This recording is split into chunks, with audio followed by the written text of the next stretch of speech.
Bonsoir à tous. Le temps s'annonce encore bien chargé tout au long de votre soirée avec l'arrivée d'une nouvelle perturbation qui va rester malgré tout assez peu active, comme l'anticyclone est encore bien présent sur l'ensemble de la France. Mais regardez, elle va un petit peu glisser sur l'ensemble nord du pays ce soir encore avec de nombreux passages nuageux et puis également un ciel un peu plus partagé entre nuages et éclaircies ailleurs et un ciel bien dégagé autour du Bordelais et sur l'est de la France où vous pourrez admirer cette fameuse super lune ce soir. En revanche, il faudra bien se couvrir car les températures s'annoncent encore bien fraîches aux alentours de 22 h, moins 1 degré à peine du côté de Nancy. La douceur résiste à Cherbourg avec 12 degrés. D'ailleurs, dès demain matin, nous allons retrouver la trace de cette dégradation sur le nord de la Seine. Plus nous irons vers le sud, plus le soleil sera généreux, en particulier dans l'après-midi car les passages nuageux vont remonter vers le nord et les températures sous un ciel bien dégagé vont rester assez fraîches, 3 degrés du côté de Tarbes et dans l'après-midi, nous aurons à peine 5 degrés du côté de Strasbourg. Et cette masse d'air va rester encore un petit peu fraîche pendant quelques jours puisque de l'air froid va s'engouffrer encore plus à partir de ce week-end avec en prime des dégradations qui vont persister mercredi et jeudi. Mais c'est véritablement vendredi où une perturbation beaucoup plus active va être présente sur l'ensemble du territoire avec même le retour de la neige sur les Alpes du Nord. Et puis samedi, le temps restera encore assez chargé. Alors toutes les dégradations et notre froid s'engouffrent ensuite du côté de l'Ukraine qui subit actuellement une tempête de neige. 20 à 30 cm ont été relevés du côté de Kiev et sur l'ensemble nord-est de l'Ukraine. Cette nuit, le grand froid sera au rendez-vous avec notamment des températures inférieures à moins 10 degrés. Ce week-end, en revanche, changement de registre puisque les températures vont faire un bond de 20 degrés. Je vous laisse maintenant en compagnie de David Pujadas pour le journal et j'aurai le plaisir de vous retrouver juste après.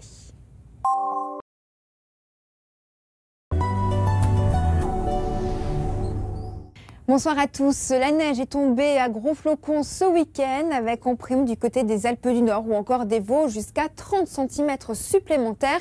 Il faut dire que du coup ces paysages automnals se sont mariés avec la neige hivernale. Et cette situation va s'arrêter un petit peu pour ces prochains jours puisque l'anticyclone a bien regonflé sur l'ensemble du pays. Mais on a une légère dégradation qui va arriver en limite. Elle va avancer tout doucement. Du coup, on va la retrouver malgré tout demain matin sur le nord de la Seine essentiellement avec des passages nuageux très denses, localement quelques gouttes de pluie et dans l'après-midi, le soleil va en prime gagner du terrain pour surtout les régions du sud-ouest. Au nord, toujours ces passages nuageux très denses, accompagnés une nouvelle fois de températures assez fraîches, moins 2 degrés à Besançon, moins 1 degré également.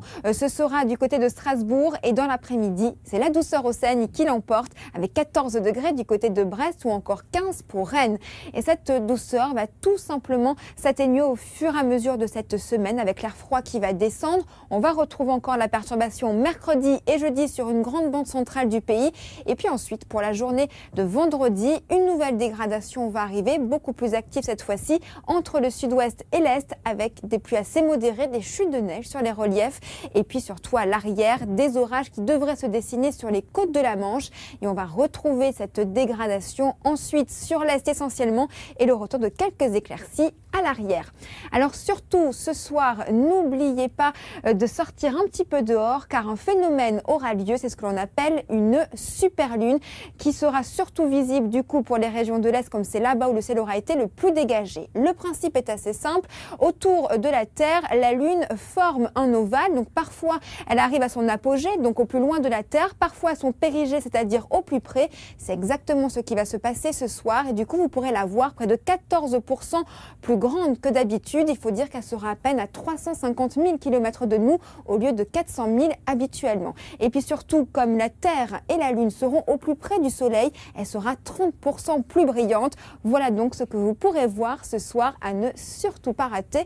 La prochaine fois, ça arrivera quand même en 2034. Je vous laisse maintenant regarder votre série préférée Castle et j'aurai le plaisir de vous retrouver dès demain.